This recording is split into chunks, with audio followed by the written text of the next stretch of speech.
Hello दोस्तों, तो स्वागत है आपका अपने RS education circle YouTube channel पर। दोस्तों आज की इस क्लास में हम जीके जीएस के टॉप 50 क्वेश्चंस लेकर आए हैं, जो दोस्तों प्रीवियस ईयर क्वेश्चंस है, जो एग्जाम में बार बार पूछे जाते हैं, एग्जाम में कई बार पूछे गए हैं।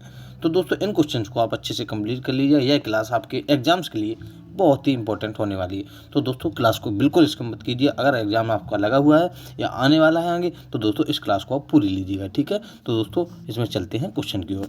जो हमारा पहला क्वेश्चन है उसमें पूछा गया कि चेचक के टीके की खोज किसने की थी। दोस्तों जो चेचक का टीका है उसकी खोज किसने की थी, हमारे क्वेश्चन में यह पूछ रहा है, ठीक है। तो चेचक के टीके की खोज दोस्तों एडवर्ड जेनर ने की थी, ठीक है, याद रखेंगे। ऑप्शन यहाँ पर बी आपका राइट हो जाएगा। किसने की थी? एडवर्ड जेनर ने चेचक के टीके की खोज की थी, ठीक है दोस्तों, याद रखेंगे किसने की थी? चेचक के टीके की खोज एडवर्ड जेनर ने की थी, ठीक है, याद रखेंगे। ऑप्शन यहाँ पर बी आपका राइट हो जाएगा। अगला क्वेश्चन दोस्तों आपका है, क्वेश्चन नंबर बी आपका पूछ रहा है कि चुनाव आयोग का मुख्यालय कहाँ स्थित है। चुनाव आयोग का दोस्तों जो मुख्यालय है वह है नई दिल्ली में स्थित है, ठीक है, याद रखेंगे कहाँ पे? नई दिल्ली में दोस्तों चुनाव आयोग का हेडक्वार्टर स्थित है, ठीक है, याद रखें दोस्तों। ऑप्शन यहाँ पर बी आपका राइट हो जाएगा। डी ऑप्शन यहाँ पे आपका राइट हो जाएगा। नई दिल्ली में चुनाव आयोग का मुख्यालय स्थित है। इलेक्शन कमीशन का जो हेडक्वार्टर है वह दोस्तों न्यू दिल्ली में है, ठीक है, याद रखेंगे। ऑप्शन यहाँ पर डी आपका राइट हो जाएगा। दोस्तों सभी इंपॉर्टेंट क्वेश्चन है एग्जाम्स के लिए बहुत ही, ठीक है। तो आप क्वेश्चंस को अच्छे से पढ़िएगा और समझिएगा और कंप्लीट कर लीजिएगा। दोस्तों अगला क्वेश्चन है जो आपका, उसमें पूछा रहा है कि सेलुलर जेल को अन्य किस नाम से और जाना जाता है। दोस्तों जो सेलुलर जेल है उसको अन्य किस नाम से और जाना जाता है। तो दोस्तों आपका राइट आंसर क्या हो जाएगा? ये क्वेश्चन आपको बताना है, क्या हो जाएगा? काला पानी, ठीक है। काला पानी दोस्तों जो जेल है उसको सेलुलर जेल के नाम से भी और जाना जाता है, या सेलुलर जेल को काला पानी जेल के नाम से भी जाना जाता है, ठीक है। यहाँ पर ऑप्शन ए आपका दोस्तों राइट हो जाएगा, ठीक है, याद रखेंगे। ऑप्शन यहाँ पे ए आपका राइट हो जाएगा। अगला क्वेश्चन दोस्तों, क्वेश्चन नंबर 4 है आपका कि पंचशील समझौता किन दो देशों के बीच संपन्न हुआ। दोस्तों जो पंचशील समझौता है वह क्वेश्चन हमारे पूछ रहा है कि किन दो देशों के बीच संपन्न हुआ। तो दोस्तों आपका राइट आंसर हो जाएगा भारत या चीन, ठीक है। दोस्तों भारत तथा चीन के बीच पंचशील समझौता संपन्न हुआ था। तो यहाँ पर ऑप्शन सी आपका दोस्तों राइट हो जाएगा, ठीक है, याद रखेंगे। पंचशील समझौता भारत और चीन से संबंधित है, ठीक है। ऑप्शन यहाँ पर सी आपका राइट हो जाएगा, ठीक है। बढ़ते हैं अगले क्वेश्चन की ओर। अगला क्वेश्चन दोस्तों आपका है कि फ्रांस की राजधानी कहाँ पर स्थित है। दोस्तों जो फ्रांस की राजधानी है वह हमारे क्वेश्चन से पूछ रहा है कि फ्रांस की जो राजधानी या कैपिटल है वह कहाँ है। तो दोस्तों फ्रांस की राजधानी पेरिस है, ठीक है, याद रखेंगे। ऑप्शन यहाँ पर बी आपका राइट हो जाएगा दोस्तों, पेरिस फ्रांस की राजधानी है, ठीक है। बढ़ते हैं अगले क्वेश्चन की। अगला क्वेश्चन दोस्तों आपका पूछा गया है कि पेंसिलिन की खोज किसने की थी। दोस्तों जो पेंसिलिन की खोज थी वह किसने की थी, हमारे क्वेश्चन में यह पूछ रहा है, ठीक है। तो दोस्तों इस क्वेश्चन का आंसर आपको कमेंट बॉक्स में बताना है कि पेंसिलिन की खोज जो की थी वह किसने की थी, ठीक है, याद रखेंगे। जो पेंसिलिन की खोज थी वह किसने की थी। तो दोस्तों इस क्वेश्चन का आपका आंसर कमेंट बॉक्स में बताना है किसने की थी, ठीक है। बढ़ते हैं अगले क्वेश्चन की ओर। अगला क्वेश्चन है दोस्तों आपका, उसमें पूछा है कि फ्यूज का तार किसका बना होता है। दोस्तों जो फ्यूज का तार होता है वह किसका बना होता है, बल्ब में हो। तो आपको राइट आंसर इसमें बताना है कि क्या हो जाएगा। तो दोस्तों फ्यूज का तार टिन व शीशा का बना होता है, ठीक है, याद रखेंगे। ऑप्शन यहाँ पर सी आपका दोस्तों राइट हो जाएगा। टिन व शीशा का फ्यूज का तार बना होता है। किसका बनाता हो? टिन व शीशा का, ठीक है, याद रखेंगे दोस्तों। अगला क्वेश्चन है आपका दोस्तों, क्वेश्चन नंबर 8 है कि राष्ट्रीय वनस्पति उद्यान कहाँ पर स्थित है। जो दोस्तों राष्ट्रीय वनस्पति उद्यान है वह क्वेश्चन में पूछ रहा है कि कहाँ पर स्थित है। तो आपका राइट आंसर हो जाएगा दोस्तों लखनऊ, ठीक है, याद रखेंगे। राष्ट्रीय वनस्पति उद्यान दोस्तों लखनऊ में स्थित है। ऑप्शन बी यहाँ पर आपका राइट हो जाएगा। बात करते हैं दोस्तों अगले क्वेश्चन की। अगला क्वेश्चन आपका है कि इंसुलिन की खोज किसने की थी। दोस्तों जो इंसुलिन की खोज की थी वह किसने की थी, तो आपको क्वेश्चन में ये बताना है, ठीक है। तो दोस्तों इंसुलिन की खोज की थी वह दोस्तों बेटिंग ने की थी, ठीक है। ऑप्शन यहाँ पर ए आपका राइट हो जाएगा दोस्तों, बेटिंग ने इंसुलिन की खोज की थी, ठीक है दोस्तों। और क्वेश्चन जो हमारा प्रीवियस था उसमें पूछा था कि पेंसिलिन की खोज किसने की थी। तो उसका दोस्तों आपको आंसर कमेंट बॉक्स में बताना है, ठीक है। इंसुलिन की खोज तो बेटिंग ने की थी, लेकिन पेंसिलिन की खोज किसने की थी ये आपको कमेंट बॉक्स में बताना है। अगला क्वेश्चन दोस्तों, क्वेश्चन नंबर 10 है आपका कि म्यांमार की मुद्रा का नाम बताइए। दोस्तों जो म्यांमार की मुद्रा है उसका नाम बताना आपको कि क्या हो जाएगा। दोस्तों म्यांमार की मुद्रा का नाम क्या आता है, ठीक है, याद रखेंगे। क्या दोस्तों म्यांमार की मुद्रा का नाम है, तो यहाँ पर ऑप्शन डी आपका राइट हो जाएगा, ठीक है। और दोस्तों जो म्यांमार का पुराना नाम था वह दोस्तों बताना आपको क्या, बर्मा, ठीक है। म्यांमार का जो पुराना नाम था वह दोस्तों बर्मा था, ठीक है। तो ऑप्शन यहाँ पर डी आपका राइट हो जाएगा। अगला क्वेश्चन दोस्तों आपका पूछा गया है कि रक्त का वर्गीकरण किसने किया था। दोस्तों जो रक्त का वर्गीकरण किया था वह ऑप्शंस में आपको देख के बताना है कि किसने किया था। दोस्तों जो रक्त का वर्गीकरण किया था वह दोस्तों लैंड स्टीनर ने किया था। ठीक है, कार्ल लैंड स्टीनर ने दोस्तों रक्त का वर्गीकरण किया था। ठीक है, ऑप्शन यहाँ पर बी आपका राइट हो जाएगा। दोस्तों रक्त का जो वर्गीकरण था वह कार्ल लैंड स्टीनर ने किया था। ठीक है, याद रखेंगे।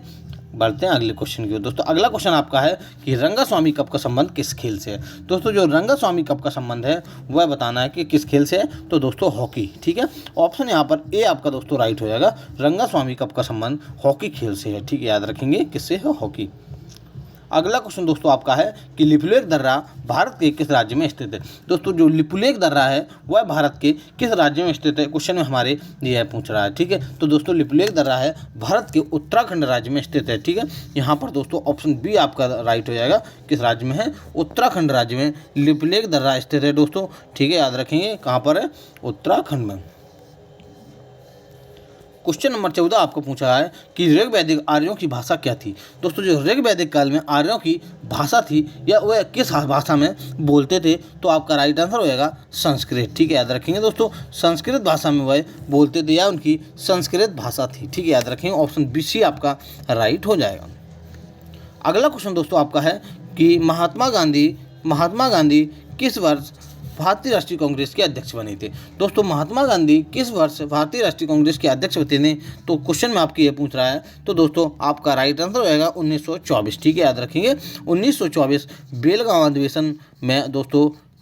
अधिवेशन में दोस्तों महात्मा गांधी ने अध्यक्षता की थी। ठीक है, याद रखेंगे अध्यक्षता कब की थी, 1924 में दोस्तों बेलगांव अधिवेशन में महात्मा गांधी ने अध्यक्षता की थी। तो दोस्तों ऑप्शन बी आपका राइट हो जाएगा। ठीक है, याद रखेंगे किसमें, बेलगांव अधिवेशन में।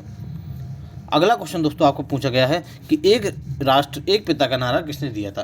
दोस्तों एक राष्ट्र एक पिता का नारा है जो वह किसने दिया था, हमारे क्वेश्चन में यह पूछ रहा है। तो दोस्तों आपका राइट आंसर इसमें हो जाएगा हिटलर ने। ठीक है, याद रखेंगे हिटलर ने कहा था दोस्तों एक राष्ट्र एक नारा, हिटलर ने कहा था। ऑप्शन यहाँ पर ए आपका राइट हो जाएगा।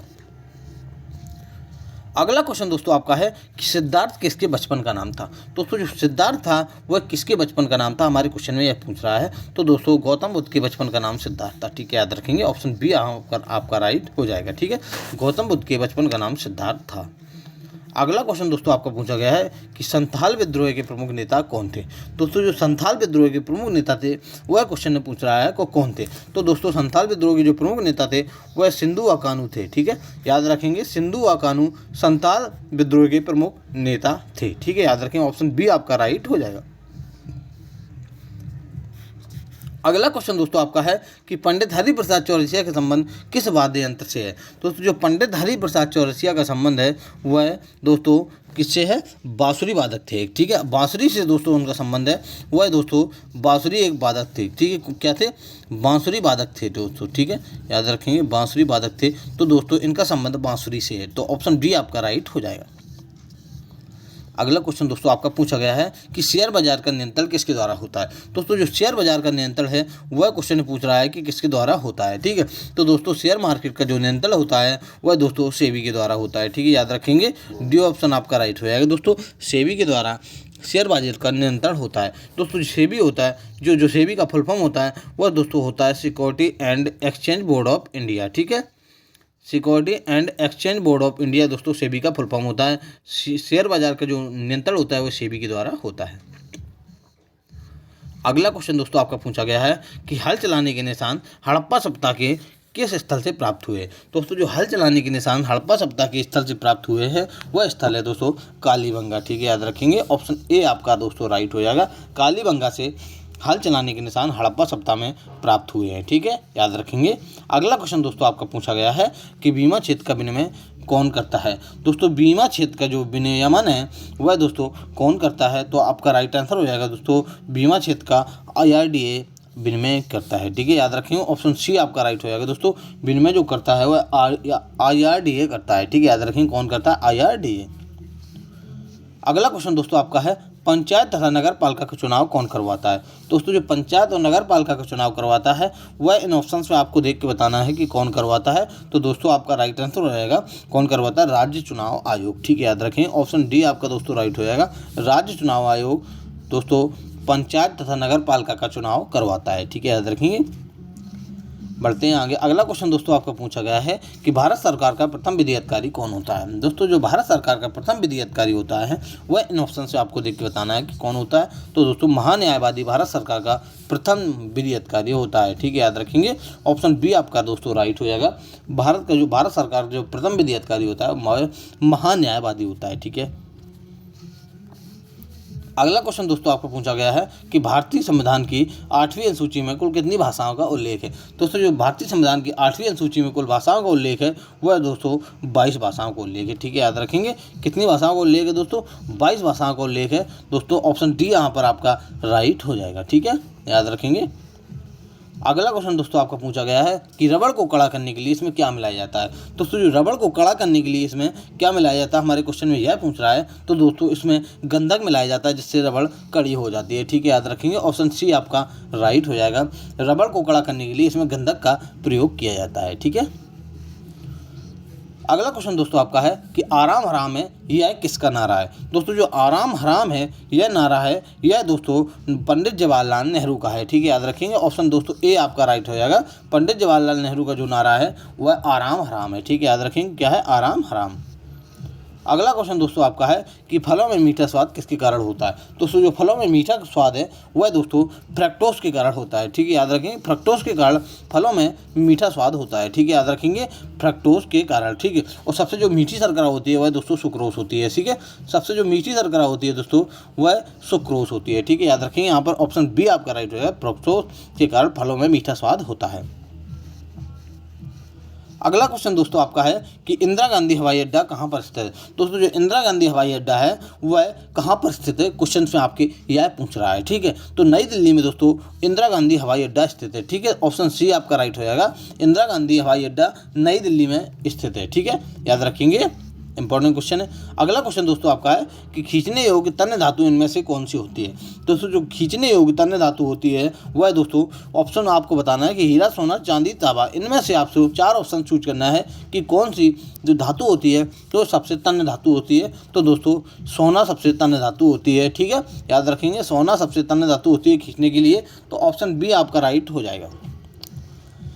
अगला क्वेश्चन दोस्तों आपका है कि सबसे भारी ग्रह कौन सा है। दोस्तों क्वेश्चन में हमारे क्या पूछ रहा है कि सबसे जो भारी ग्रह है वह कौन सा है। तो दोस्तों आपका राइट आंसर होएगा सबसे भारी ग्रह है जो वह बृहस्पति है। ठीक है, याद रखेंगे। डी ऑप्शन आपका राइट हो जाएगा। ठीक है। अगला क्वेश्चन दोस्तों आपका है कि दिल्ली के लाल किला का निर्माण किसने करवाया था। दोस्तों जो दिल्ली के लाल किला का निर्माण करवाया था वह दोस्तों आपको बताना है कि किसने करवाया था। शाहजहां ने। ठीक है, याद रखेंगे। दिल्ली के जो लाल किला का निर्माण करवाया था वह शाहजहां ने करवाया था दोस्तों। और जो आगरा के लाल किला का निर्माण करवाया था, आगरा के लाल किला का जो निर्माण कराया था दोस्तों वह अकबर ने करवाया था। ठीक, किसने करवाया था? अकबर ने। और दोस्तों जो दिल्ली के लाल किला का निर्माण करवाया था वह शाहजहां ने करवाया था। ठीक है, याद रखेंगे। ऑप्शन ए आपका राइट हो जाएगा। अगला क्वेश्चन दोस्तों आपका है कि हड़प्पा कहाँ पर स्थित है। दोस्तों जो हड़प्पा स्थल है वह कहाँ पर स्थित है वर्तमान में। तो दोस्तों वह पाकिस्तान में। ठीक है, याद रखेंगे। पाकिस्तान में जो स्थल है वह हड़प्पा स्थित है। ठीक है, ये ऑप्शन दोस्तों आपका यहाँ पे राइट हो जाएगा। अगला क्वेश्चन दोस्तों आपका पूछा गया है कि किसी तत्व के गुणों को प्रदर्शित करना होता है तो वह किसके द्वारा होता है। किसी तत्वों के गुणों को प्रदर्शित करने के लिए क्या किया जाता है या वह किससे प्रदर्शित होता है। ठीक है, तो दोस्तों वह उसके परमाणु क्रमांक से प्रदर्शित होता है। ठीक है, किसी तत्व को दोस्तों हमें प्रदर्शित करना है तो उसके वह परमाणु क्रमांक से प्रदर्शित होगा। ठीक, डी का ऑप्शन यहाँ पर आपका राइट हो जाएगा। ठीक है दोस्तों, याद रखेंगे। अगला क्वेश्चन दोस्तों, गोबर गैस का मुख्य घटक क्या होता है। दोस्तों जो गोबर गैस का मुख्य घटक होता है वह दोस्तों मीथेन होता है। ठीक है दोस्तों, मीथेन दोस्तों गोबर गैस का मुख्य घटक होता है। ठीक, ऑप्शन सी आपका यहाँ पे राइट हो जाएगा। अगला क्वेश्चन दोस्तों आपको पूछा गया है कि देवी अहिल्याबाई होलकर हवाई अड्डा कहाँ पर स्थित है। दोस्तों जो देवी अहिल्याबाई होलकर हवाई अड्डा है वह दोस्तों इन क्वेश्चन में आपके पूछा गया है कि कहाँ पर स्थित है। तो आपका राइट आंसर होगा दोस्तों देवी जो अहिल्याबाई होलकर हवाई अड्डा है वह दोस्तों इंदौर मध्य प्रदेश में स्थित है। ठीक है, याद रखेंगे। इंदौर मध्य प्रदेश में दोस्तों देवी अहिल्याबाई होलकर हवाई अड्डा है। तो ऑप्शन ए आपका दोस्तों यहाँ पे राइट हो जाएगा। ठीक है, याद रखेंगे। ए ऑप्शन राइट हो जाएगा। अगला क्वेश्चन दोस्तों आपका है कि राफेल नडाल का संबंध किस देश से है। दोस्तों जो राफेल नडाल है उसका संबंध किस देश से है, तो दोस्तों आपका राइट आंसर होएगा स्पेन से। ठीक है, याद रखेंगे स्पेन से दोस्तों राफेल नडाल का संबंध है। ठीक है, याद रखेंगे राफेल नडाल का जो संबंध है वह स्पेन से है। ऑप्शन डी यहाँ पर आपका राइट हो जाएगा। अगला क्वेश्चन दोस्तों आपका पूछा गया है कि परमाणु शोध तथा रेडियोथेरेपी में किसका प्रयोग किया जाता है। दोस्तों जो परमाणु शोध होता है तथा रेडियोथेरेपी होती है तो उसमें दोस्तों किसका प्रयोग किया जाता है, हमारे क्वेश्चन में यह पूछ रहा है। ठीक है, तो दोस्तों रेडॉन का प्रयोग किया जाता है। ठीक है, रेडॉन का प्रयोग दोस्तों परमाणु शोध तथा रेडियोथेरेपी में प्रयोग किया जाता है। तो ऑप्शन डी यहाँ पर आपका राइट हो जाएगा। ठीक है, याद रखेंगे। अगला क्वेश्चन दोस्तों आपका है विनय पिटक का संबंध किस धर्म से है। दोस्तों जो विनय पिटक का संबंध है वह दोस्तों विनय पिटक किस धर्म में है, तो दोस्तों बौद्ध धर्म में। ठीक है दोस्तों, बौद्ध धर्म में ये विनय पिटक है दोस्तों, तो ऑप्शन सी आपका राइट हो जाएगा। याद रखेंगे बौद्ध धर्म से संबंधित है। अगला क्वेश्चन दोस्तों आपका है कि राष्ट्रीय ध्वज में कितनी तीलियां या स्पोक्स होते हैं। दोस्तों कभी कभी हमारे क्वेश्चंस में आ जाता है कि राष्ट्रीय ध्वज में कितनी तीलियां होती हैं, या कभी क्वेश्चंस चेंज करके दे दिया जाता है कि राष्ट्रीय ध्वज में कितने स्पोक्स होते हैं। दोस्तों तीलियां या स्पोक्स समान होते हैं, तो दोस्तों जो तीलियां या स्पोक्स होते हैं वह दोस्तों राष्ट्रीय ध्वज में 24 होते हैं। ठीक है, याद रखेंगे दोस्तों सी ऑप्शन आपका राइट हो जाएगा। राष्ट्रीय ध्वज में 24 स्पोक्स होते हैं। ठीक है, 24 स्पोक्स होते हैं। अगला क्वेश्चन दोस्तों आपका है कि सुल्तानपुर अभ्यारण्य किस राज्य में स्थित है। दोस्तों जो सुल्तानपुर अभ्यारण्य है वह किस राज्य में स्थित है, क्वेश्चन में हमारे यह पूछ रहा है। ठीक है, तो दोस्तों हरियाणा राज्य में सुल्तानपुर अभ्यारण्य स्थित है। ये ऑप्शन दोस्तों आपका राइट हो जाएगा। सुल्तानपुर अभ्यारण्य हरियाणा राज्य में है। ठीक है, तो दोस्तों अगला क्वेश्चन है कि लिटमस किसके द्वारा प्राप्त होता है। दोस्तों जो लिटमस होता है वह किसके द्वारा प्राप्त होता है, हमारे क्वेश्चन में यह पूछ रहा है। तो दोस्तों लाइकेन से लिटमस प्राप्त होता है। ठीक है, याद रखेंगे लाइकेन से लिटमस प्राप्त होता है। डी ऑप्शन यहाँ पर आपका राइट हो जाएगा। अगला क्वेश्चन दोस्तों आपका है सबसे चमकीला ग्रह कौन सा है। दोस्तों जो सबसे चमकीला ग्रह है वह इन ऑप्शंस में आपको देख के बताना है कि कौन सा है। दोस्तों शुक्र सबसे चमकीला ग्रह है। ठीक है, याद रखेंगे बी ऑप्शन आपका राइट हो जाएगा। शुक्र सबसे चमकीला ग्रह है। अगला क्वेश्चन दोस्तों आपका है कि मार्गरेट नोबेल के नाम से किसे जाना जाता है। दोस्तों जो मार्गरेट नोबेल के नाम से जानने वाला है इंसान है या व्यक्ति है वह दोस्तों सिस्टर निवेदिता हैं। ठीक है, याद रखेंगे दोस्तों सिस्टर निवेदिता को मार्गरेट नोबेल के नाम से जाना जाता है। ठीक है, ए ऑप्शन दोस्तों यहाँ पर आपका राइट हो जाएगा। याद रखेंगे सिस्टर निवेदिता को मार्गरेट नोबेल के नाम से जाना जाता है। अगला क्वेश्चन दोस्तों आपका है कि भारत के किस खिलाड़ी ने टेस्ट क्रिकेट में सबसे पहला शतक लगाया था। दोस्तों जो भारत के किस खिलाड़ी ने टेस्ट क्रिकेट में पहला शतक लगाया था, हमारे क्वेश्चन में यह पूछ रहा है। तो दोस्तों ऑप्शन से आपको बताना है किस क्रिकेट ने लगाया था। तो दोस्तों लाला अमरनाथ ने टेस्ट क्रिकेट में सबसे पहला शतक लगाया था। सी ऑप्शन दोस्तों आपका राइट हो जाएगा। ठीक है, याद रखेंगे लाला अमरनाथ ने। अगला क्वेश्चन दोस्तों आपका है कि बिस्मिल्लाह खां का संबंध किस वाद्य यंत्र से है। दोस्तों बिस्मिल्लाह खां का जो संबंध है वह दोस्तों किस वाद्य यंत्र से है, तो आपका राइट आंसर रहेगा शहनाई वादक। ठीक है दोस्तों, शहनाई से इनका संबंध है, बिस्मिल्लाह खां का संबंध। ए ऑप्शन यहाँ पर दोस्तों आपका राइट हो जाएगा। अगला क्वेश्चन दोस्तों आपका है कि सरदार वल्लभ भाई पटेल हवाई अड्डा कहाँ पर स्थित है। तो जो सरदार वल्लभ भाई पटेल हवाई अड्डा है वह दोस्तों अहमदाबाद में स्थित है। ठीक है, याद रखेंगे अहमदाबाद में दोस्तों हवाई अड्डा स्थित है। कौन सा, सरदार वल्लभ भाई पटेल। ऑप्शन बी यहाँ पर आपका राइट हो जाएगा। अगला क्वेश्चन दोस्तों आपका पूछ रहा है कि भारत का प्रथम परमाणु परीक्षण कहाँ पर किया गया था। दोस्तों इंपॉर्टेंट क्वेश्चन है, जो भारत का परमाणु परीक्षण है वह दोस्तों कहाँ पर किया गया था, तो आपका राइट आंसर रहेगा पहला परमाणु जो परीक्षण था वह दोस्तों पोखरण में किया गया था। ठीक है, याद रखेंगे दोस्तों पोखरण में प्रथम परमाणु परीक्षण किया गया था भारत में। ठीक है, याद रखेंगे ऑप्शन बी आपका राइट हो जाएगा। अगला क्वेश्चन दोस्तों आपका है जो हमारी संस्कृति दोस्तों धरोहर कथा है दोस्तों या किसकी रचना है। दोस्तों जो हमारी संस्कृति धरोहर या रचना है यह दोस्तों किसकी रचना है, हमारे क्वेश्चन में यह पूछ रहा है। ठीक है, तो आपका राइट आंसर रहेगा दोस्तों किसकी है, तो दोस्तों शंकर दयाल शर्मा। ठीक है दोस्तों, डॉक्टर शंकर दयाल शर्मा की दोस्तों यह रचना है हमारी सांस्कृतिक धरोहर। ठीक है, डॉक्टर शंकर दयाल शर्मा। तो ऑप्शन बी आपका राइट हो जाएगा। अगला क्वेश्चन दोस्तों आपका है कि शैवाल में किसकी मात्रा अधिक होती है। तो दोस्तों बताना आपको कि शैवाल में जो मात्रा अधिक होती है इनमें से किसकी होती है। तो दोस्तों क्लोरोफिल की सबसे अधिक मात्रा होती है शैवाल में, ठीक है। ये ऑप्शन दोस्तों यहाँ पर आपका राइट हो जाएगा, शैवाल में क्लोरोफिल की सबसे अधिक मात्रा होती है, ठीक है। याद रखेंगे ये ऑप्शन दोस्तों यहाँ पर आपका राइट हो जाएगा, ठीक है। दोस्तों अगर आपको क्लास अच्छी लगी हुई तो क्लास को लाइक कीजिएगा तथा दोस्तों के पास शेयर कीजिएगा, ठीक है। Thank you class.